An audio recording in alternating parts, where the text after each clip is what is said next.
యాజమాన్యం తీరుపై fans fire అవుతున్నారు. ప్రతిభావంతులైన ఆటగాళ్లకు ఆడే అవకాశం ఎందుకు ఇవ్వడం లేదని, నాయకత్వ బృందం ఆలోచన విధానం, నిర్ణయాలు ఎవరికీ అడ్డం కావంటూ వ్యాఖ్యలు చేస్తున్నారు. కాగా టెస్టుల్లో గత కొంతకాలంగా టీమిండియా చేదు ఫలితాలు చవిచూస్తున్న విషయం తెలిసిందే.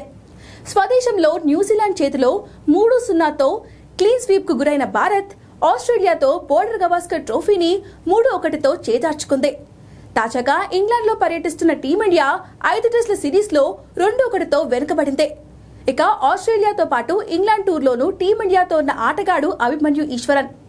అయితే ఇంతవరకు అతడికి అరంగేట్రం చేసే అవకాశం మాత్రం రాలేదు. ఈ బెంగాల్ వెటరన్ ప్లేయర్ దేశవాళీ క్రికెట్లో అదరగొడుతూ జాతీయ జట్టులో చోటు దక్కించుకున్నాడు. కానీ తుది జట్టులో మాత్రం అతడికి స్థానం దక్కడం లేదు. ఈ నేపథ్యంలో అభిమన్యు ఈశ్వరన్ వంటి ప్రతిభావంతులైన ఆటగాళ్లకు వరుస అవకాశాలు ఇవ్వాలి. కానీ మేనేజ్మెంట్ అలా చేయడం లేదు. అతన్ని వరుసగా టూర్లకు తిప్పుతున్నారు.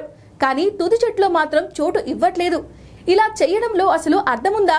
ఇలా ప్రతిసారి అతన్ని పక్కన పెట్టడం సరికాదు.